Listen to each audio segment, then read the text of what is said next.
Hello and welcome to the Sense Making in a Changing World podcast. I'm Morag. Join me each week in conversation with leading ecological thinkers, activists, authors, designers, and practitioners to explore what now? What is the kind of thinking we need to navigate a positive and regenerative way forward? To myceliate possibilities to explore what a thriving one planet way of life could look like. My guests offer voices of clarity and common sense. The Sense Making a Changing World podcast is a project of the Permaculture Education Institute. We teach permaculture design, teaching, and livelihood skills online to people on 6 continents, who in turn localise and enrich it and find appropriate ways to apply the planet care ethics of earth care, people care, and fair share wherever they are. I'm recording this episode from my hand-built solar-powered studio here on beautiful Gubbi Gubbi country, surrounded by my permaculture design gardens in a permaculture village. Before we jump in, I'd love to invite you to subscribe to the Sense Making a Changing World podcast on your favourite podcast app. And please do leave us a 5-star review and a lovely comment. It does indeed help the bots to find our show. In this episode, I'm speaking with the wonderful Kirsten Bradley, permaculture educator, author, and doer of Milkwood permaculture fame. As this podcast is going live, Kirsten has just released her new book, The Permaculture Living Handbook, Habits for Hope in a Changing World, Practical Skills and Projects for an Abundant Life. It was so great to catch up with Kirsten just before the book was released for this chat. You can get Kirsten's book at libraries, most bookstores, and of course the Milkwood website. And keep an eye out at your street library. I've noticed Kirsten's been dropping off complimentary copies all over the place, which is very cool.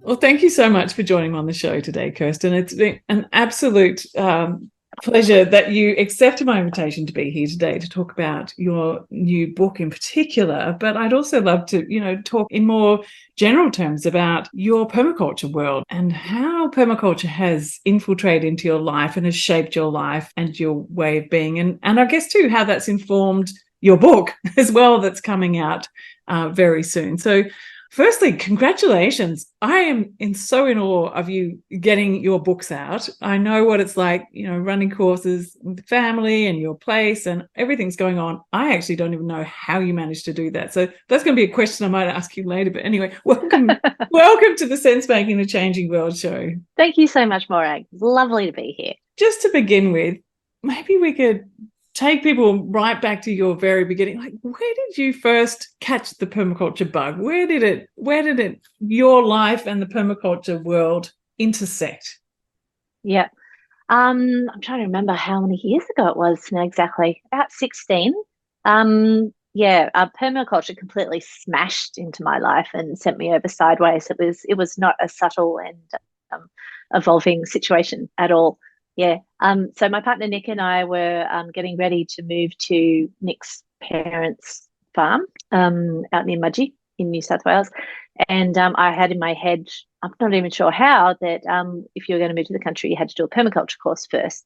And we were living in the city, and we were artists, visual artists, making lots of, stuff in a city context, but we were really keen to move to this family farm and, do the thing where you build a really quick, tiny home because that's really cheap and easy, and grow some of your own food and, and then keep making art from that base, because that was a lot cheaper than living in a city, Melbourne. So, so that was the context, and I took myself off to a 2-week PDC, the full permaculture design course, because I'm a bit of a don't do anything by halves sort of person. Went off to Aldinga in Adelaide and did a PDC there, and came back to Nick, who knew a lot more about permaculture than I did at that point. And I was like, oh my God, we have to change everything. We're going to move to the country. We're going to do all this permaculture stuff. And I was completely bitten by the bug in terms of a lot of the art I was making at the time was about our relationship to nature, and the fact that sort of the end of wilderness, and about climate change and all these things. And all of a sudden there was this framework and this design system that gave you permission to be a much more functional part of nature, and be part of the solutions, like solutions-based activism and solutions-based thinking. And it just completely rocked my boat. I was so into it. And so then I forced Nick to go and do a PDC as well. And then we moved to the country no longer going to make art, but instead going to do all the permaculture we could. And yeah, and it sort of snowballed from there and turned into us getting experts to come to our family's woolshed and teach classes there so that we could learn, and also, you know, the farmers and lots of folk in the valley could learn about these regenerative techniques. And yeah, and it went from there. And here we are 16 years later with it as our main game and main love still. What a wonderful story. And you know, what I see though, the things that you put out, you're still creating art. You're still creating beautiful pieces of work, whether it be your posts or your films or whatever you do. You infuse it with that artistic, there's something very visceral about how you share permaculture. Oh, thank you. I love communicating good ideas, and these are such worthy ideas. They're such worthy thinking tools, and I think we need as many people communicating and teaching and practicing and doing this stuff as possible. And it's a bit like science communication. You've got this incredible information, and then once you get all the, you know, the funky kids saying it in all the different ways, you can resonate with different parts of the community and bring everybody along with you. And yeah, I love that. Love getting to be a part of it. Yeah. And there's something that you've always said in any of the messaging that you're putting out is like, really start where you are with what you have, and it's that step-by-step approach, really bringing it home into your own life. And I know that in this new book that you've just released, that you're also saying that there's more than that as well, or it's the doorway to more than that. There's something about this. There's a rub between the small and the slow and the steady, and this urgent situation that we're facing, and really trying to bring that conversation together, saying that permaculture action is active hope. Permaculture action is climate action. Permaculture action is, you know, action for social justice. It is all of those things from right here, right now, right where you are. And maybe if you could just speak about that, because I know, you know, we've had conversations before about this, you know, how permaculture can show up in that way. It's not like something separate. It is woven together with all of that. And I wonder where you are with that thinking now, and what you suggest to people when you see people feeling overwhelmed with, you know, the enormity of the situation that we're facing. Yeah. The book, the Permaculture Living Handbook that's just come out, was very, very much about where you are in the face of overwhelm, partly because, you know, we've got like 16 years of teaching and hosting students in permaculture, and quite often people come in like wanting to change everything right now because they understand that we're living in an age of overlapping crises. There's so much urgency, and that is all completely true. And, you know, the frontline work is absolutely essential, and the urgent work is super, super essential. But, you know, time and time again, we were seeing students sort of burn out or fall over or get quite despondent because they couldn't do it all at once, whether that was because, you know, stress got the better of them, or whether that was because, you know, they're juggling jobs and kids and varied abilities and varied privileges and all these different things. And yeah, I really wanted to share permaculture tools in a way that made them as accessible as humanly possible to everyone, and also allowed for that sort of like, oh, I'm not good enough, I don't know how to garden, I don't know how to do this is far too smart, like I can't figure this out. And meeting people exactly where they are, and, you know, celebrating and helping people get back in touch with how much intelligence lives in our body, how much intelligence lives within us when we start interacting with our ecosystem, even if it's a jar of kraut on our bench or our back garden, or the weeds in the cracks in our street, or whatever it is. We deserve to be back in our ecosystems as useful, celebratory life forms. And yeah, you don't need to have designed a permaculture farm, or you don't need to move to the country to interact with your ecosystem, or to interact with these world-shifting ideas and habits. So yeah, it was very much coming from that place, and wanting to flip the script, which is not, you know, a static script, but there is within the regenerative movement, there's a fair bit of like, da, da, da, the big thing will save the world. And again, we do need urgent frontline action, and we do need big solutions, but we need the small solutions as well. And they both need to coexist all the time. And I really wanted to get away from that binary of like, this counts and this other thing doesn't. Even though it's true that, you know, greenwashing has a lot to answer for, and the whole carbon footprint concept brought up by BP to give individuals, you know, the majority of the guilt for what was happening. That's all true, but our actions can still matter, and the way we live our lives can nurture both us and our ecosystems. And yeah, we get to contribute. And I think that's beautiful. It's absolutely beautiful. And I wanted to ask you as you were speaking there, because I just imagine, for you, how does it personally feel to be able to know that you can walk out your door and harvest food and have abundance? Like, it's really that abundant thinking. Like, how does that help your sense of well-being, your personal well-being? Yeah, hugely. We are extremely lucky, extremely privileged to be stewarding half an acre down here in southern Lutruwita, Tasmania these days. And we're no longer renting, which is amazing and really good for our nervous systems in terms of, you know, safe harbour and putting down roots and having a home.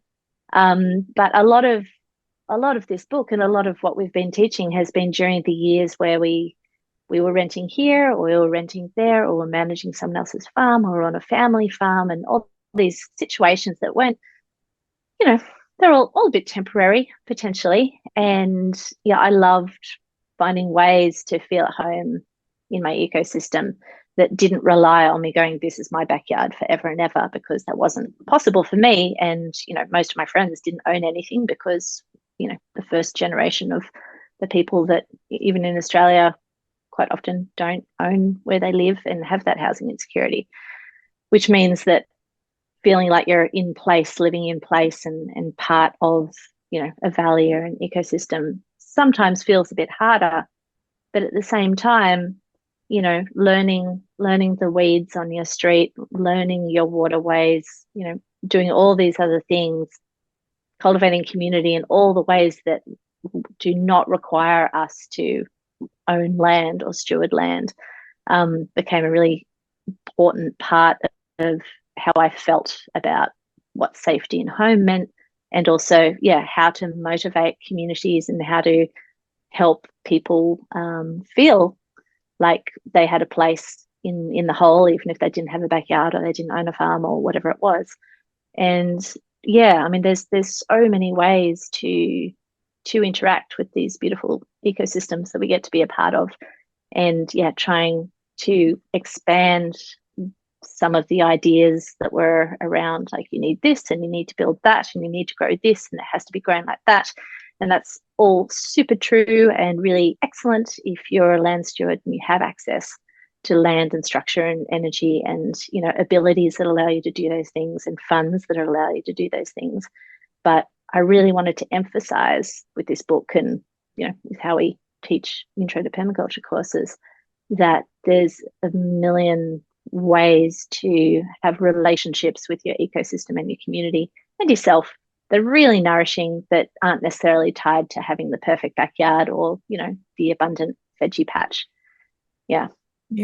And I think too, you know, just looking inside your book, that I've had the little sneak peek so far, what I love about it is it's looking at the habits, the behaviors, our practices, our ways of showing up, isn't it? And our ways of connecting, and, you know, lots of practical tips all throughout, but it's that lens really that we look through. For you, where did that habits, you know, because it's peppered all the way, the whole book is basically a whole series of habits that you can change, structured around the permaculture principles. And where did that idea come from? Because it's just brilliant, so simple, so clear, and really is a new framework really to put all of those different strategies, I suppose, wherever you are, whatever you're doing, whatever place you're in, to start to just look differently at different things and sort of interact differently, build different relationships, and cultivate different, you know, deeper connections with things. And I think, yeah, that relationality is so beautiful. I'm so glad you like it, Morag. That means a lot to me. This structure was how I'd been teaching our intro to permaculture courses for a few years. So it's been a work in progress. It was probably Nick that came up with that actual structure of like, let's plonk all these permaculture tools and skills and ideas. Well, they're skills and tools and ideas that are excellent and can be used within a permaculture framework. They don't belong to permaculture, but framing them within the 12 principles, again, just like enhances each of the principles as a thinking tool, but also allows people to dive in wherever they want into these skills. And again, appreciate how non-linear making change can be. You don't need to, start at this point and progress forwards. You can pick any habit, anything that speaks to you. Get good at it, make that just really normal, and then pick another one. And I think as someone who, has had a lot of anxiety and depression, a whole lot of other things throughout my life, overwhelm is a huge thing, and it can really sabotage all sorts of things for sometimes really long periods of time. And I really appreciate, being able to offer people one tiny little thing, which has huge implications, like you're walking somewhere instead of, taking your car there, just choosing one place that's 10 minutes away from you that you go fairly regularly, and you just walk there instead. And that's your rule. And you try to do that as much as possible. It's such a simple action. It's such a simple habit to get into, but the implications for both your relationship with your ecosystem and your neighbors and your community are huge. But it's also the collectivism of these little habits, these little ideas. One person walking to the store instead of using their car will not save the planet. That is abundantly clear. But, we're all only ever individuals. We can only ever do individual acts. And the idea of this sort of decentralized collective action is also as true and as valid as, many of the huge actions that we all need to be involved in and, committed to as well. And I just, it's not at all saying taking, your reusable cup will save the world. We all know that. That doesn't mean that getting to the habit of taking your reusable cup is anything other than a good idea. And you can do both. Basically, you can join your local climate action group, and you can protect your waterways, and you can get involved in all the things. You can pay the rent to your traditional owners, and you can do everything at all the levels, or even just a few things at all the levels. But we need to act and live in a way that nurtures ourselves and the wider landscape. And there's just so many roads into that, depending on who you are. What's really important too is that those choices that we make are the ones that resonate, like you said, the ones that speak to us, the ones that move us into action. And when we open that door, a whole other series of things start to become visible and possible once we step through that. It's a metaphorical door. It's not actually even a door, is it? Once we take that step into that direction, all of these other things start to happen. And sometimes there's amazing epiphanies. Other times it's just another step. And all of those things are good. And what I love too, I think, and this relates so much to what you're saying, is that just say that simple act of walking there, you might end up with a conversation along the way, which then that person tells someone. You never actually know the ripple effect of an action that you do, but just showing up in a way that has meaning and purpose and is demonstrating your commitment to it and sharing with the world, and not going out and telling people you must do this, you must do that, but just showing up in that way with your authentic, your authentic self doing that. It's so magnetic, I think. And it really and it's nourishing. It helps you keep going. And we we're in an age of many crises. We need to nourish ourselves in order to keep going. We need to keep our hearts whole, and however that looks, our families now, our loved ones. And it's all those little nurturing things that will help us get there as much as everything else. So you use the term active hope. I was reading. And so do you want to describe what active hope means to you through a permaculture lens? Yeah, so there's a wonderful writer, educator called Joanna Macy who is, of an advanced age now and isn't actively teaching anymore. But she articulated the idea of active hope, although it's, comes from many traditional practices, if you like, this idea of active hope being a goal and being a practice. So it's not a kind of hope where you're just like, oh, I hope that happens. Oh, it didn't happen. Oh, well, it's this very sort of robust practice where you it's goal setting in a sense, but it's living in a way where you've got the thing that you hope will come to pass. You identify it, you get it really clear with yourself, and then you solidly take little steps towards that goal. It is not to say that you necessarily will get to that goal. It's not a sort of like if step 2 doesn't work, then the end goal of whatever it is will never come to pass. But it's a practice of moving towards the world that we want. And in that practice and in that process of taking steps that are positive and that are, downright bleedingly useful towards that world that we want, we create that world that we want in our everyday a little bit more and a little bit more. And again, in a time when, hope is fairly scarce and, there's a lot to be upset and worried about, I find active hope a really excellent way of keeping your head up, but also, just taking solid steps towards a useful future for now as you do that. Yeah. I really appreciate Joanna's work and feel that it's so relevant and something that we can really bring more into the permaculture education that we're offering as well, in all different dimensions, from short workshops to permaculture design courses, and really open up those conversations a lot, because I think that's why a lot of people do end up on the door of permaculture courses, because looking for something else, looking for a new way of imagining the future. And you also talk about permaculture being quite radical, or maybe that we need radical change. So what is radical to you? Like, sometimes I get a bit frightened of using the word radical because I think it will scare people away. Whereas in actual fact, what we need is radical change in the way we think and the way that we show up. So how are you using that word, and how, because I know that you're always too very conscious about bringing people along on the journey. It's not about, okay, this is something that's over here.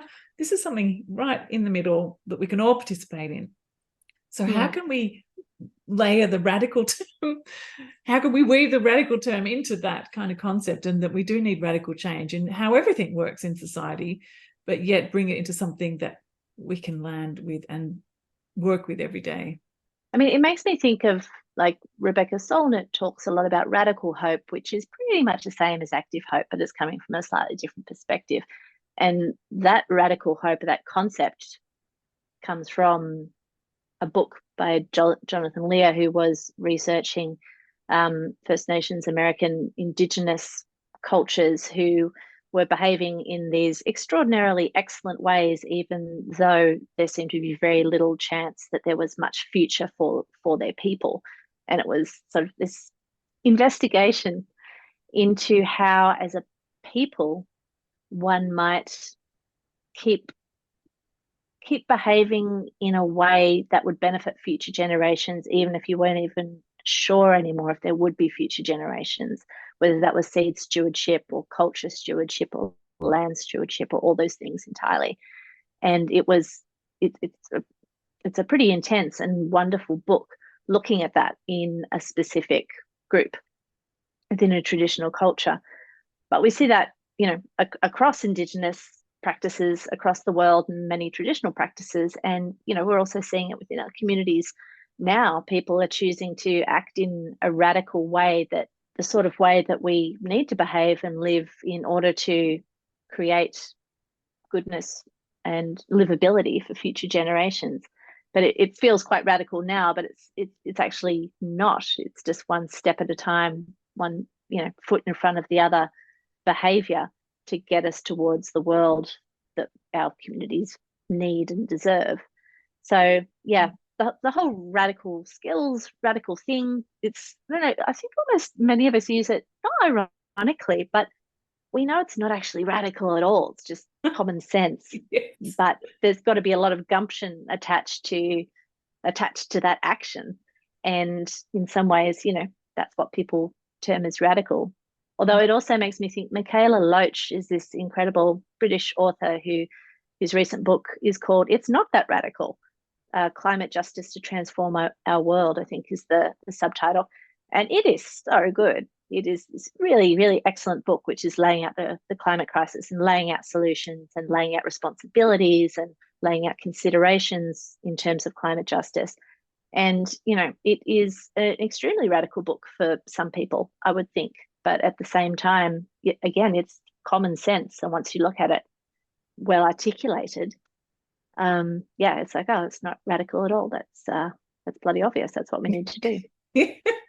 For those of you who are listening, you can find the links to the books in the show notes below. So I'll link to those, as well as to where you can find all the books from Milkwood too. So that'll be there just as a side note for you. But I wanted to come back to your book and maybe ask you a bit about that writing process. I was alluding that to the start of how in awe I am of you actually writing. As part of this series of podcasts and talking with permaculture authors, I always like to ask about your process of writing. Someone once told me how they go walking in the woods with their microphone on, and they take the notes and they download it and transcribe it when they get back and edit it. Someone else says, they just mind map it all out and then sit down and going to their child's tennis lesson and bangs out a chapter while they're sitting in the car watching their child play tennis. It's like, oh my gosh, how do you do that? What's your process? The process for this book was quite different to the first book. The first book was me having a lovely time writing about seaweed and writing about tomatoes and collating many years of knowledge from experts that I knew and getting to call them up and going, hey, I just want to check this bit about, tomato seed starting. And, that book was a tribute to the generosity of many teachers that we worked with and, beautiful folks sharing their knowledge, and then me getting to collate that knowledge into 5 delicious chapters, which I had so much fun doing. This particular book, the Milkwood Permaculture Living Handbook, took a lot longer than it was meant to. It took about 2.5 years longer than it was meant to. I had a few health crises along the way and had to slow right down. And truth be told, I did use some of the days when everyone thought I was writing a book to just sit in the sun on the floor, because that's what my body required at the time. But funnily enough, I couldn't actually share that with anyone. I couldn't just go, hey, I need to rest and need to put this book off. I had to sort of hide and just sit in the sun on the floor and pretend I was writing a book. But that said, that was part of the process, I guess. And once I was feeling better and got more into it, I went for the whole, they call it a flat lay, but it's like a big document, big spreadsheet basically that goes, on page 1 there's this, on page 2 there's that, on page 3 there's that. And although that sounds like extremely uncreative, I found that fantastic. I can't remember who told me to do that, but yeah. So I took a spreadsheet basically and laid everything out. And the reason that was so important for me was because I could write about weeds for a very long time. I liked them very, very much. But I knew from my last book and, the ruthlessness of a book editor who quite reasonably has to, cut you down to size in terms of word count. Because this book was so late, I did not have time to just write as much as I wanted about weeds and then figure out how to fit that into 4 pages. So all of a sudden it was like, right, we've got 4 pages for weeds. We're going to need 2 pages of images. That means there's only 2 pages of text. How do you want to convey these concepts in only 2 pages of text, Kirsten? And then figuring it out from there, which was, I found really creative. I love those constraints, although they're quite annoying sometimes when you want to write more. Because this book has, 60 habits for hope in a changing world, there's a lot of bits in there. There isn't the space to go super deep on any subject. It's more a handbook of suggestions. Have you thought of this? Have you thought of that? Have you thought how, buying local affects food security and pollinators and watersheds and food justice and equity and all these other things? Like, using these really cool concepts and practices and habits as more of a sort of like, have you thought about doing this? So I had to sort of approach it like that. And once I had a structure, then I didn't have tennis lessons to bang them out in, but it got a lot easier to bang things out. Oh, and I should say, there was we had this online course called Permaculture Living, and the book is based loosely on that course. So I was also pulling things out of the course and going, oh, everyone really gets into this subject for whatever reason. I'm going to make sure that's in the book. And so it had the feedback of, a few years of students passing through this course to go on, and you could tell what, lit people up. You could tell what things people didn't understand. You could tell what things people went, oh, I never thought about that. And sort of use that community knowledge to craft the book. Yeah, fantastic. And that having that structured start feels somehow liberating. Like once you've got so the good. thinking of the pattern, to then get into just the detail. Like it is that design from patterns to detail, isn't it? You don't have to think about all the things that you've got to include and then to get them slashed. That's really great. It's wonderful. Yeah.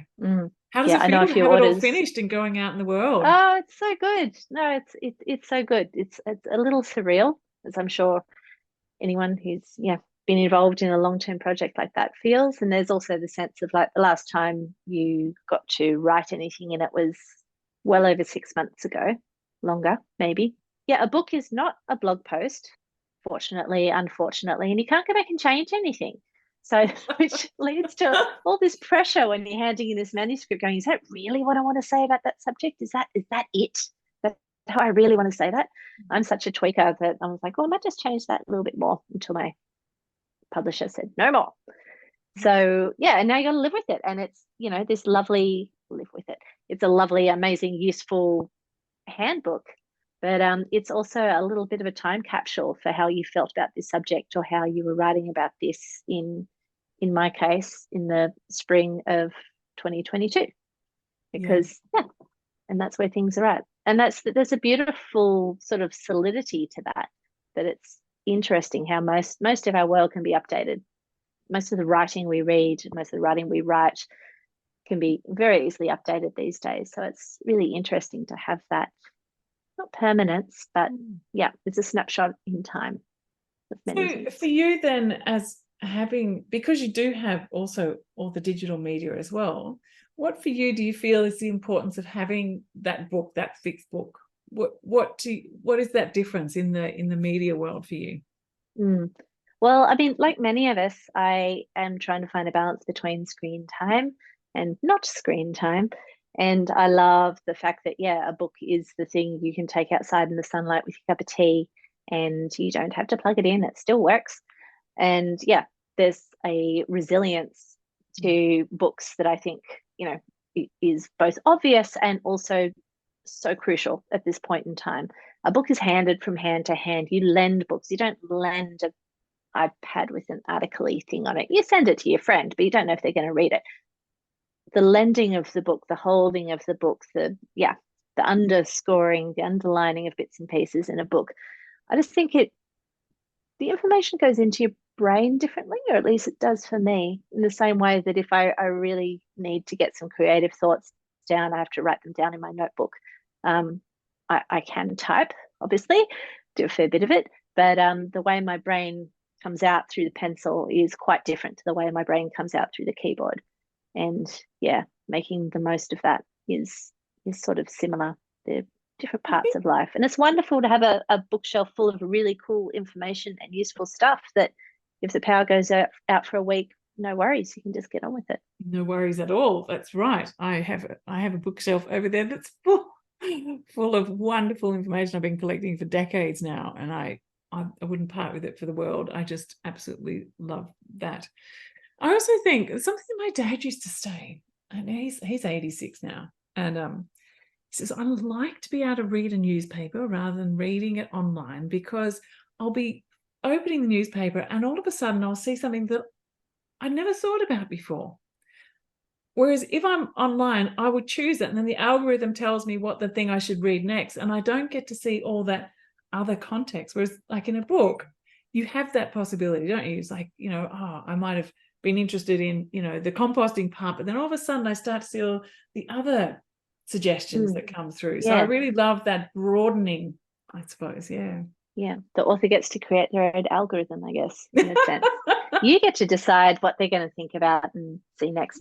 And you're right, like the distraction engine that is any online world, any online device, I mean, that's literally what it's built for, is to distract you. And a book is in some ways such an antithesis to that, and sort of like, well, this is what's on the next page. Let's sit down and read that as well. Yeah. Yeah, wonderful. Oh gosh, look, I'm so glad we've had this chat.